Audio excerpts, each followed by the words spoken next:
Defining the boundaries of org.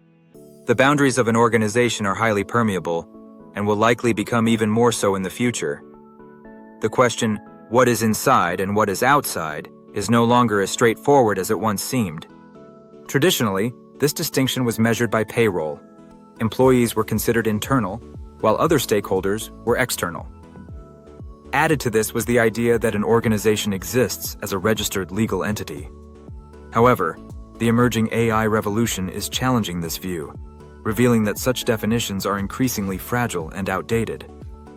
Let us look at the influence of resources on the boundaries of org. In Orgtology, an organization has a dual existence. It is an energy-based system created through the interaction of receptive and projective activity. Here, energy refers to the organization's resources, people, money, and assets. Together, these form a single resource pool, which in turn defines the organization's boundaries.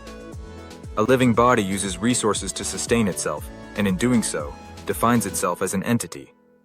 The same applies to a community, a country, or even a continent. In every case, the entity and its resources together create the system. An organization is no different. Its identity and survival are shaped by how it manages and applies its resource pool. Inverse duality. When a system draws from one shared resource pool, its duality becomes inverse. This means that increasing one side inevitably reduces the other. For example, if you allocate more resources to strategic activity, you will have fewer available for operations. Imagine you have 10 people, $10, and 2 cars to run your operations. A new idea emerges, becoming a strategic project. To execute it, you need 3 people, $3, and 1 car. This leaves fewer resources for operations. In Orgtology terms, strategy expresses the intent of the organization. It is projective because it disrupts and creates the future. Operations express the purpose of the organization. They are receptive because they bring order and sustain performance. These two forces draw from the same pool and therefore exist in tension. One repeats the past to ensure performance. The other disrupts the present to secure relevance. This inverse duality between purpose and intent is what defines the boundaries of an organization. Therefore, a more futuristic approach to organizational boundaries would be to split the organization between purpose and intent.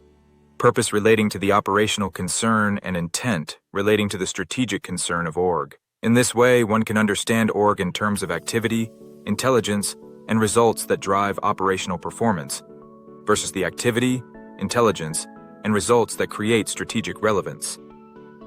This then is a much more meaningful split than understanding the organization through internal and external dimensions. Equilibrium.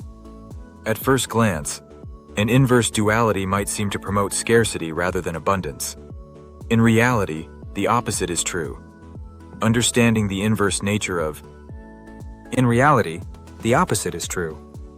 Understanding the inverse nature of duality creates a sweet spot or equilibrium between the resources and activity that org must have to perform and stay relevant.